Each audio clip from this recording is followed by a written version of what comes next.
వివిధ ప్రాంతాల నుంచి విచ్చేసినటువంటి వివిధ క్యాడర్లలో ఉన్నటువంటి డిప్యూటీ కమిషనర్ క్యాడర్ నుంచి క్రింద క్యాడర్ వరకు వచ్చినటువంటి దేవాదాయ శాఖ సిబ్బంది అందరికీ ఈరోజు ఏర్పాటు చేసుకున్న ఈ ఓరియంటేషన్ కార్యక్రమం ఇచ్చేసి వేదిక మీద ఉన్నటువంటి మన డిప్యూటీ కలెక్టర్ గారు మధులత గారికి, డీసీ గారు సోదరి సుజాత గారికి, అదేవిధంగా వివిధ ప్రాంతాల నుంచి వచ్చినటువంటి సీనియర్ ఆఫీసర్స్, అసిస్టెంట్ కమిషనర్స్, అదేవిధంగా ఏఈఓస్, అలాగే నాకు ఎదురుగా కూర్చున్నటువంటి వివిధ టెంపుల్స్ నుంచి మన ఆఫీసుల నుంచి వచ్చినటువంటి సిబ్బంది అందరికి కూడా EOs, grade 1, grade 2 EOs, grade 3 EOs, వివిధ రకాలైనటువంటి క్యాడర్లో వచ్చినటువంటి సిబ్బంది అందరికి కూడా నా యొక్క హృదయపూర్వకమైనటువంటి నమస్కారం.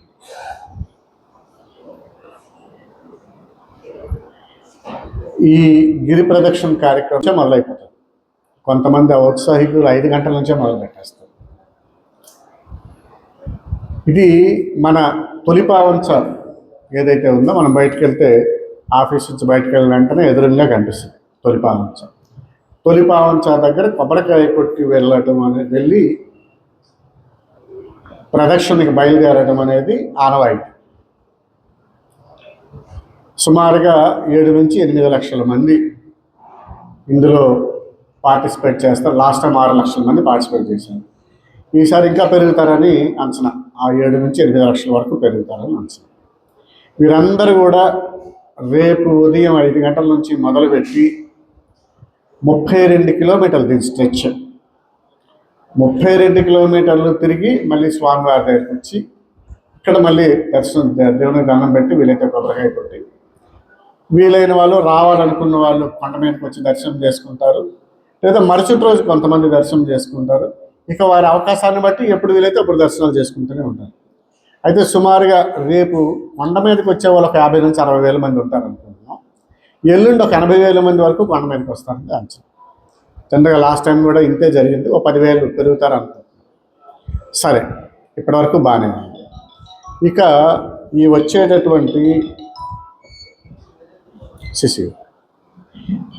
వచ్చేటటువంటి ఎవరైతే ఈ భక్తులందరూ ఉన్నారో వారికి మనం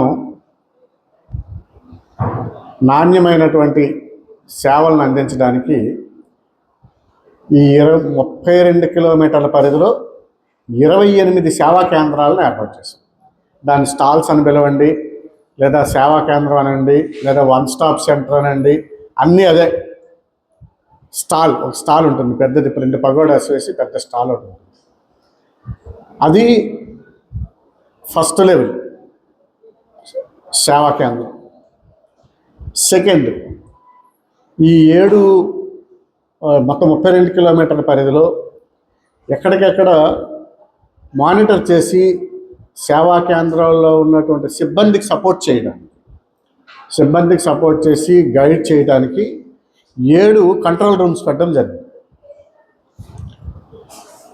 ఈ 7 కంట్రోల్ రూమ్స్కి కొన్ని సేవా కేంద్రాలను అటాచ్ చేస్తాం. ఒక కంట్రోల్ రూమ్ పరిధిలో 4 నుంచి 5 సేవా కేంద్రాలు అటాచ్ అయి ఉంటాయి. ఆ 5 సేవా కేంద్రాల్లో ఏ ప్రాబ్లం వచ్చినా వాళ్ళు కంట్రోల్ రూమ్కి తెలియజేస్తారు. కంట్రోల్ రూమ్ వాళ్ళు వెంటనే అక్కడ వాళ్ళు డెసిషన్స్ తీసుకొని సపోర్ట్ చేస్తారు. అంటే సేవా కేంద్రం అనేది ఫస్ట్ లెవెల్, కంట్రోల్ రూమ్ అనేది second level. Third level district లెవెల్లో డిస్ట్రిక్ట్ కమాండ్ కంట్రోల్ రూమ్ అని సెంటర్ అని పెడతాం. District command control centre.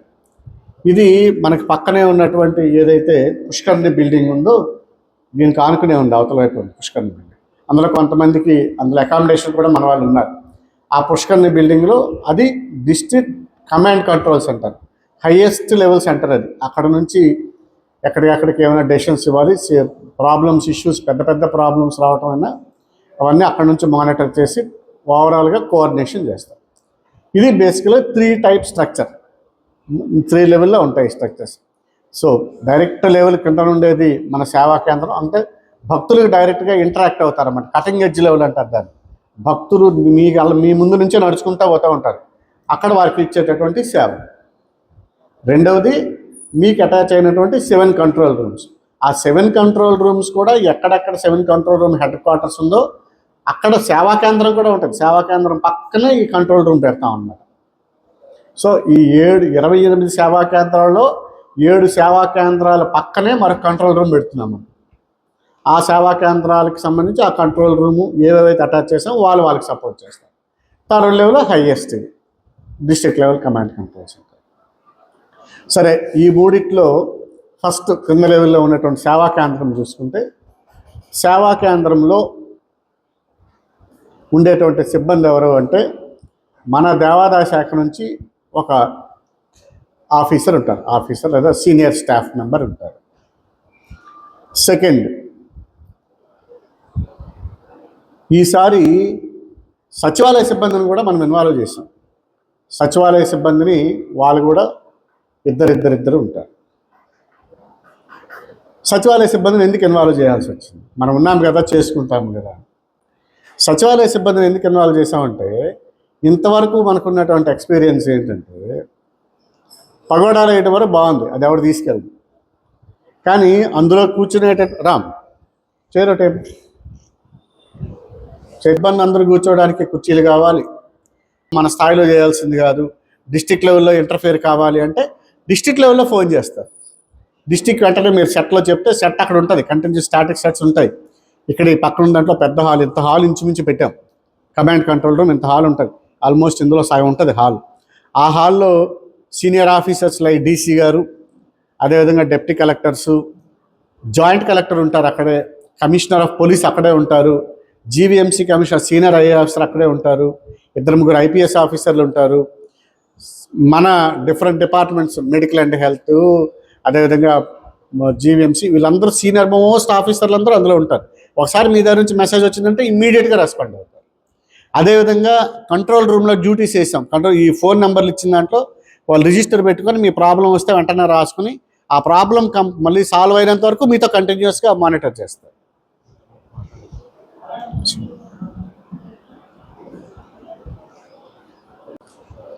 తెల్లవారి 11-12 వరకు ఈ టీమ్స్ ఇలా కంటిన్యూ అవుతాయి. కాబట్టి ఎల్లుండి ఓ పక్క ఇది నడుస్తూ ఉంటుంది, ఓ పక్క కొండ మీద మొదలైపోతుంది. సో కొండ మీద కొంతమంది డ్యూటీ వెళ్ళినా కొంతమందికి వెళ్తారు. ఇది మనం ఓవరాల్గా స్థూలంగా మనం చేయాల్సినటువంటి, రేపు ఎల్లుండి చేయాల్సినటువంటి కార్యక్రమం. దీనికి గాను 28 మంది ఎవరైతే ఉన్నారో, 28 మంది మన సిబ్బంది ఎవరైతే ఉన్నారో, మార్నింగ్ నుంచి ఆ సేవా కేంద్రాలు ఉన్నటువంటి వాళ్ళకి మ్యాన్ ప్యాక్స్ ఇస్తాం. అంటే వాకీ టాకీ సెట్లు ఇస్తాం. 7 కంట్రోల్ రూమ్స్ వాళ్ళకి సెట్లు ఇస్తాం. మీ అందరికీ ఈ బుక్స్ ఇస్తాం.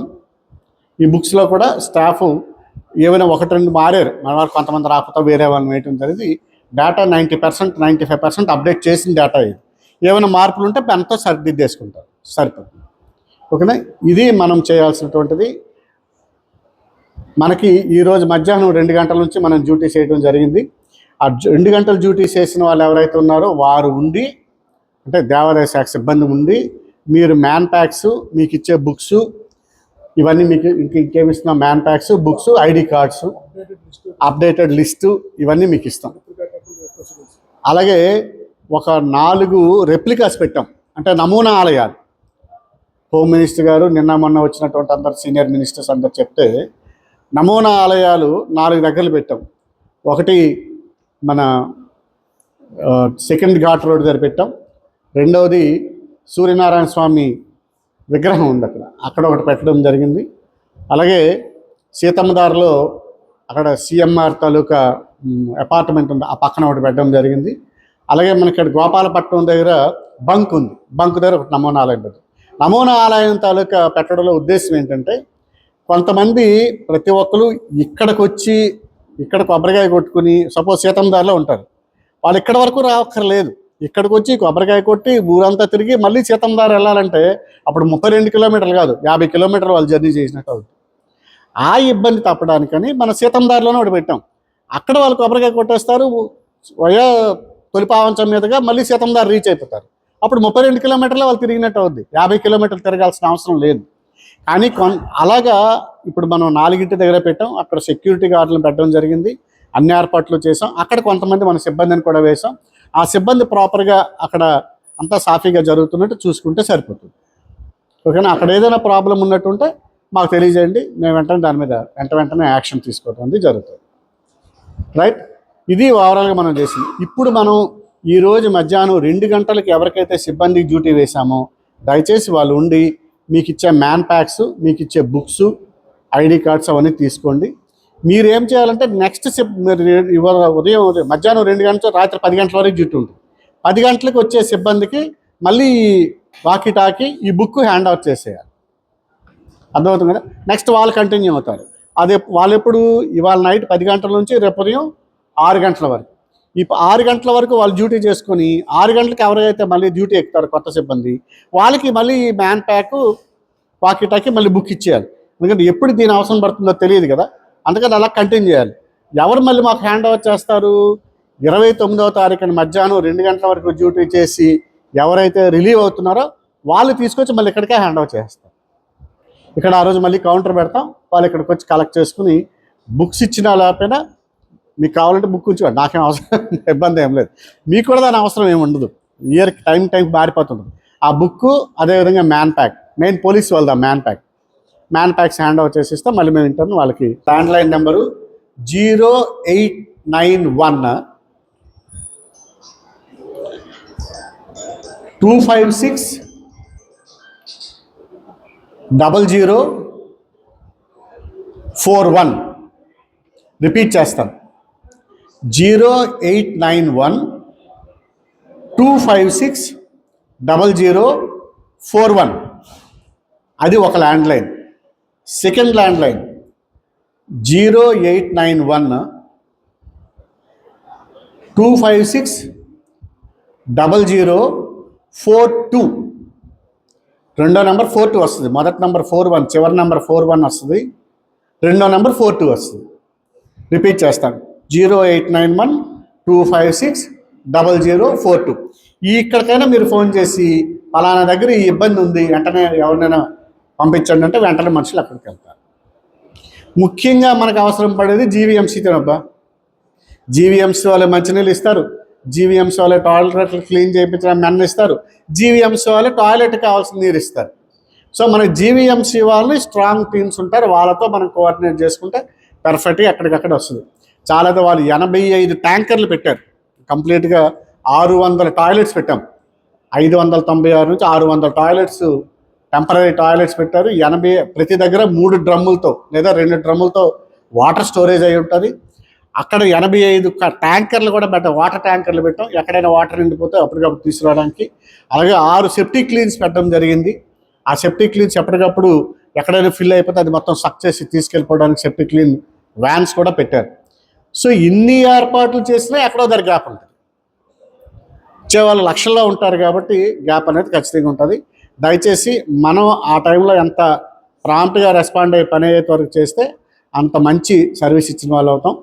అందరికి కూడా ఇది కంట్రోల్ రూమ్కి సేవా కేంద్రాలు చేయాల్సింది.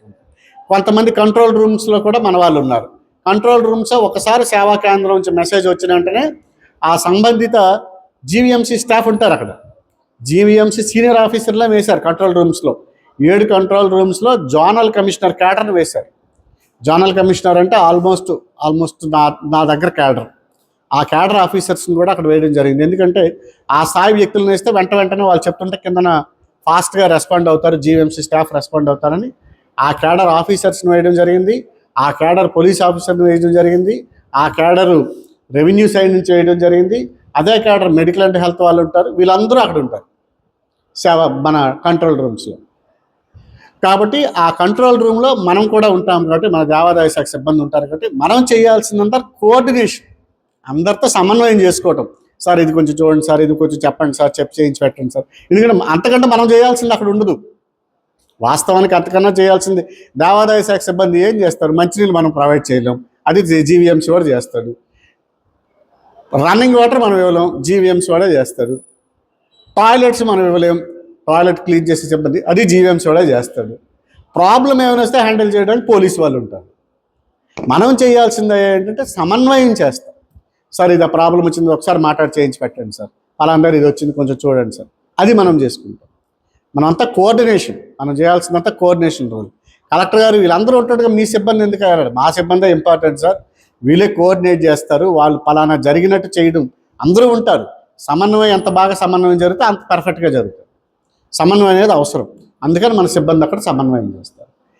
ఇది మనం చేయాల్సిన సమన్వయం చేసి టైమ్లీ సర్వీస్ అందినట్టు, టైమ్లీ క్లీన్ అయ్యి, బాబు అక్కడ చైర్స్ సరిపడి ఉంటున్నా లేనట్టున్నాయి చూడమనండి, మన వాళ్ళకి చైర్స్ చేయమనండి, నిలబడ్డారు కొంతమంది సిబ్బంది నుంచి మొత్తం మెటీరియల్ అక్కడ షిఫ్టింగ్ మొదలవుద్ది.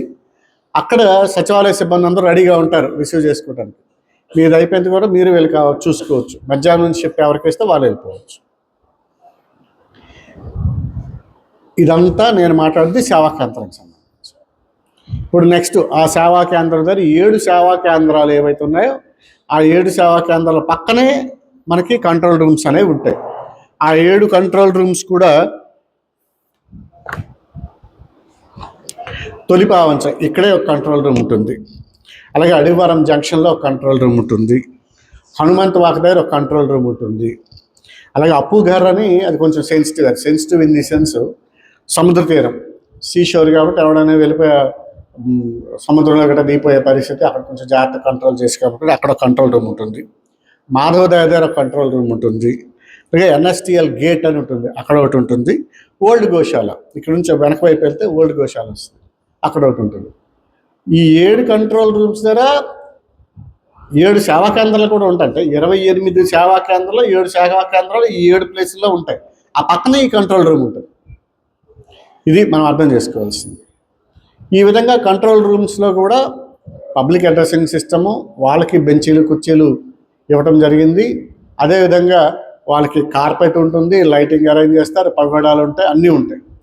అక్కడ ఎవరు ఉంటారంటే మన దేవాదాయ శాఖ నుంచి ఒక సీనియర్ ఆఫీసర్ని వేసాం. దేవాదాయ శాఖతో పాటుగా పోలీస్ డిపార్ట్మెంట్ నుంచి డిస్ట్రిక్ట్ లెవెల్లో సీనియర్ ఆఫీసర్లు, కొంతమంది సీనియర్ ఆఫీసర్లను కూడా అక్కడ వేయడం జరిగింది. ఆ ప్రొసీడింగ్స్ కూడా ఇక్కడ ఉన్నాయి. మీకు వాళ్ళ ఫోన్ నెంబర్లతో సహా ఈ ప్రొసీడింగ్స్. ఈ 7 సేవా కేంద్రంలో వాళ్ళు ఏం చేస్తారా అంటే, ఇప్పుడు నేను చెప్పినట్టు ఫర్ ఎగ్జాంపుల్ ఎక్కడో వాటర్ అయిపోయింది, వాటర్ అయితే చెప్పినా రావట్లేదు, డ్రింకింగ్ వాటర్ కంప్లీట్ అయిపోయింది. ఇదంతా మనకి ప్రాబ్లం ఎక్కడి నుంచి మొదలవుద్దంటే, రేపు 28వ తారీఖున పగలంతా అందరూ సేవలు చేస్తారు, అందరూ ఫ్రెష్గా ఉంటారు కాబట్టి మంచి ఉత్సాహంతో చేస్తారు. సాయంత్రం 7, 8, 9 అవుతున్నప్పటికీ మనకి ఉత్సాహం తగ్గిపోద్ది, వచ్చిన వాడికి అవసరాలు పెరుగుతాయి, వాడికి అప్పుడు అవసరాలు పెరుగుతాయి. ఎందుకంటే ఎండ తగ్గిన తర్వాత జనం రావటం బయలుదేరుతారు. చాలా దగ్గర రకరకాలు ఉంటాయి. ఫర్ ఎగ్జాంపుల్ రేపు వర్షం పడిపోయింది అనుకోండి, ఉదయం గట్టిగా వర్షం పడితే వెయిట్ చేస్తారు, వర్షం తగ్గిన తర్వాత బయలుదేరుతాం. ఎర్లీ మార్నింగ్ కొంతమంది 5 గంటలకు బయలుదేరిపోతారు, కొంతమంది సాయంత్రం డ్యూటీలన్నీ చేసుకుని, లేకపోతే షాప్స్ క్లోజ్ చేసి, లేకపోతే పనులన్నీ కంప్లీట్ చేసుకుని 5 గంటలకి 6 గంటలకు బయలుదేరుతారు, కొంతమంది 4 గంటలకు బయలుదేరుతారు. రేపు 2 గంటలకు మనం కొబ్బరికాయ కొట్టి మన రథం బయలుదేరుతుంది. అఫీషియల్గా మనం రేపు 2 గంటలకు మనం స్టార్ట్ చేస్తాం మన రథం. మన అశోక్ గజపతిరాజు గారు వచ్చి కొబ్బరికాయ కొట్టి, ఎమ్మెల్యే ఎంపీసన్ కొబ్బరికాయ కొట్టిన తర్వాత తొలిపావంచ నుంచి బయలుదేరుతారు 2 గంటలకు రథం. కొంతమంది 2 గంటలకు బయలుదేరుతారు, ఆ టైంకి బయలుదేరుతారు. సో రకరకాల టైమ్స్లో బయలుదేరుతారు. వీళ్ళందరూ లేటుగా బయలుదేరిన వాళ్ళకి అవసరాలు ఎక్కువ ఉంటాయి. మీదంతా చుట్టూ తిరిగి వచ్చిన రాత్రి 8, 9, 10, 11 తెల్లారుజాము. కొంతమంది ఇంకా రాత్రి 11, 10కి బయలుదేరుతారు. వాళ్ళకి తెల్లవారు కరెక్ట్గా 6కి 7కి వచ్చినప్పటికి టాయిలెట్స్ కావాలి. అర్థమవుతుంది కదా. సో ఈ డైనమిక్స్లో ఎక్కడి వరకు వస్తుందంటే, రాత్రి 10 తర్వాత మన దగ్గర ఉన్నటువంటి టాయిలెట్స్ నిండిపోతాయి, మన దగ్గర ఉన్నటువంటి డ్రింకింగ్ వాటర్ అయిపోతుంది, వాడికి అప్పుడు నీరు కావాల్సి వస్తుంది, తాగడానికి నీరు కావాల్సి వస్తుంది, టాయిలెట్కి వెళ్ళడానికి నీరు కావాల్సి వస్తుంది. సో అవసరాలు అనేవి రాత్రి పెరుగుతున్న కొద్ది రాత్రి 10, 11 దగ్గర నుంచి అవసరాలు పెరుగుతాయి, భక్తులకి అవసరాలు పెరుగుతాయి. సో రాత్రి 10 గంటల నుంచి, రేపు రాత్రి 10 గంటల నుంచి తెల్లవారి 9 గంటల వరకు క్రిటికల్ టైం. అదే క్రిటికల్ టైం, భక్తులందరికీ అప్పుడే కావాలి. వాడు వచ్చినప్పుడు వాటర్ బాటిల్ తెచ్చుకుంటాడు, బిస్కెట్ ప్యాకెట్లు తెచ్చుకుంటాడు, దారిలో అందరూ పులిహోర, దద్దోజనం, చక్కెర పొంగలి, బిస్కెట్లు, పాలు, రసాలు, మజ్జిగలు అన్నీ ఇస్తారు. వీళ్ళందరూ ఏం చేస్తారంటే రాత్రి 8 గంటలకు క్లోజ్ చేసి వెళ్ళిపోతారు. సాయంత్రాలు బయలుదేరడానికి అప్పుడు అవసరాలు పడతాయి. ఇవన్నీ కూడా మనం పళ్ళు రసాలు ఏమో అట్లాంటివి మనం ఏమేమో, మనం ఇచ్చేదంతా వాటర్, అక్కడ డ్రింకింగ్ వాటర్ ఇస్తాం. డ్రింకింగ్ వాటర్ ప్రాపర్గా ఉందో లేదో ముందే మనం ఆ సందర్భంగా రేపు నైట్కి షిఫ్ట్ సిస్టంలో ఉన్న వాళ్ళు ఇవి చెక్ చేసుకోవాలి. ఇక్కడ రకరకాల షిఫ్ట్స్లో ఉన్న వాళ్ళందరూ సిబ్బంది ఉన్నారు.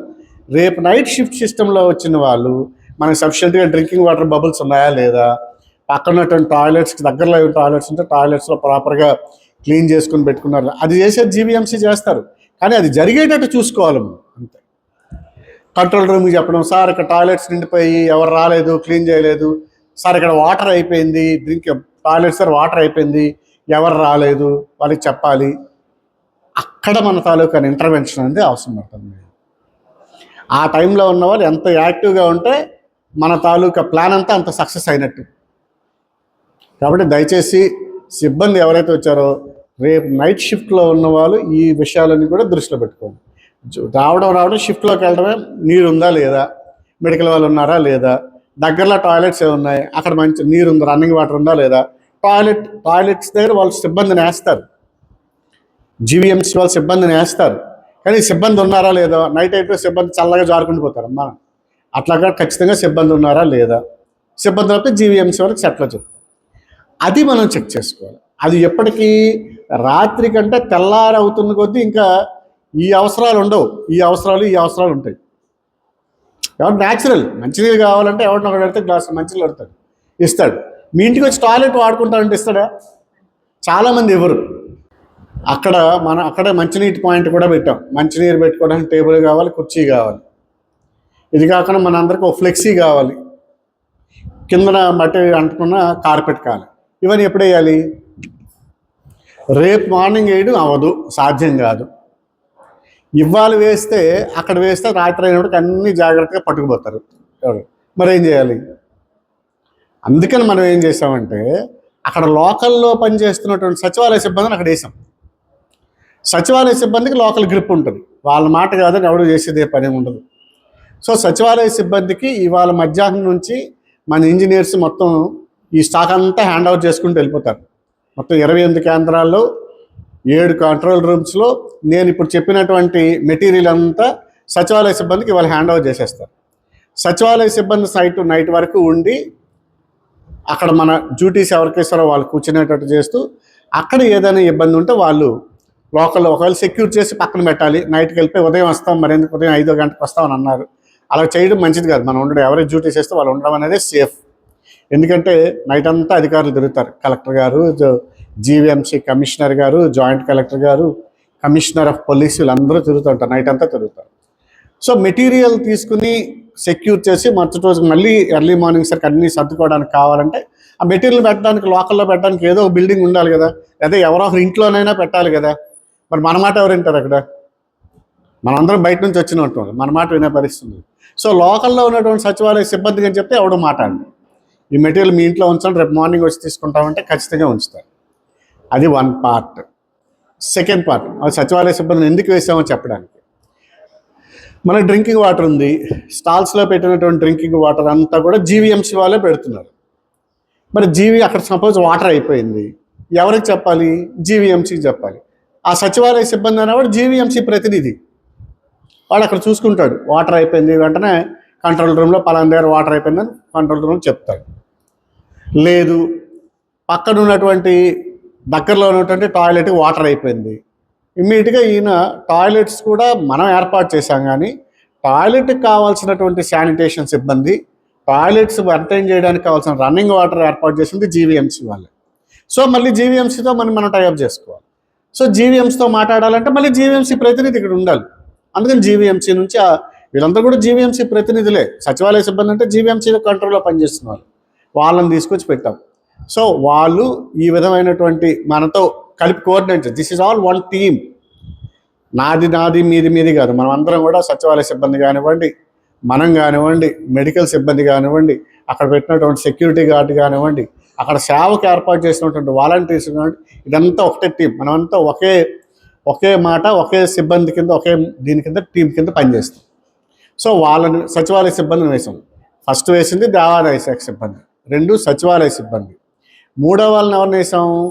ప్రతి ఈ సేవా కేంద్రంలో మెడికల్ క్యాంప్ పెట్టాం. మెడికల్ సిబ్బంది ఉంటారు అక్కడ.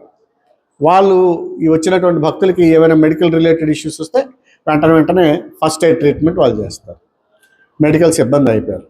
ఈ 3 కాకుండా ఇంకా మరొకిద్దరిని పెట్టాం. డ్రింకింగ్ వాటర్కి వాళ్ళ సైడ్ నుంచి జీవీఎంసీ నుంచి ఒక ప్రతినిధి ఉంటారు, డ్రింకింగ్ వాటర్ సర్వ్ చేస్తారు, వారు ఉంటారు. అలాగే అంతేకాకుండా వచ్చినటువంటి భక్తులకి ఏదైనా సేవలు చేయడానికి, వాళ్ళకి ఇబ్బంది అయితే కూర్చోబెట్టడానికి, కాస్త మంచినీళ్ళు, కాస్త ఉపశమనం కలిగించడానికి మన వాలంటీర్స్ కూడా ఉంటారు. ప్రతి దగ్గర అవసరాన్ని బట్టి 2 లేదా 3 లేదా 4, కొన్ని దగ్గర ఎక్కువ అవసరం ఉంటుందంటే 4, 5 కూడా వేయటం జరిగింది. మన వాలంటీర్స్ అందరూ కూడా అక్కడ ఉంటారు. వీరే కాకుండా ఇంత చేసిన తర్వాత ఆ క్యాంప్కి ఒక సెక్యూరిటీ ఉండాలి కాబట్టి మనం సెక్యూరిటీ గార్డుని కూడా పెట్టాం. సెక్యూరిటీ గార్డు ఉంటాడు అక్కడ. వీరు మన దగ్గర ఉన్నటువంటి సిబ్బంది. ఆ ప్రతి సేవా కేంద్రంలో ఈ సిబ్బంది షిఫ్ట్ల వారీగా ఉంటారు. ఎవరెవరు ఉంటారు? దేవాదాయ శాఖ సిబ్బంది, 2 సచివాలయ సిబ్బంది, 3 మెడికల్ సిబ్బంది, 4 జీవీఎంసీ నుంచి నీటిని సరఫరా చేసే సిబ్బంది, నీటిని ఇస్తారన్నమాట, పంచుతారు, నీటి పంచిన సిబ్బంది, అలాగే మన వాలంటీర్సు, అదేవిధంగా సెక్యూరిటీ గార్డు. వీళ్ళందరూ దీంట్లో ఉంటారు, శిబిరాల్లో ఉంటారు, సేవా కేంద్రం శిబిరాల్లో ఉంటారు. వీటికి మనం ఏర్పాటు చేసినటువంటి ఇప్పుడు నేను చెప్పినట్టు బెంచీలు, కుర్చీలు, అదేవిధంగా పబ్లిక్ అడ్రసింగ్ సిస్టమ్, ప్రతి సెంటర్లో పబ్లిక్ అడ్రసింగ్ సిస్టమ్, అలాగే ఫ్లెక్స్ మనది తెలియజేయడానికి ఇది సేవా కేంద్రం పేరేంటి, సేవా కేంద్రం పేరు ఉదాహరణకి తొలిపావంచ, లేకపోతే అడవరం జంక్షను, లేదంటే మాధవదార జంక్షను, లేదంటే మురళీనగర్, ఇలా రకరకాల పేర్లు ఉన్నాయి. 28కి 28 పేర్లు అక్కడ రాసుకుని పెట్టుకుంటాం. ఇది కాకుండా కాలికి మట్టి అవన్నీ అయిపోకుండా కార్పెట్ వేసుకుంటాం. అదేవిధంగా డ్రింకింగ్ వాటర్తో బబుల్స్ అవన్నీ అక్కడ ఉంటాయి, డ్రింకింగ్ వాటర్ డిస్ట్రిబ్యూషన్ ఉంటుంది. ఇవి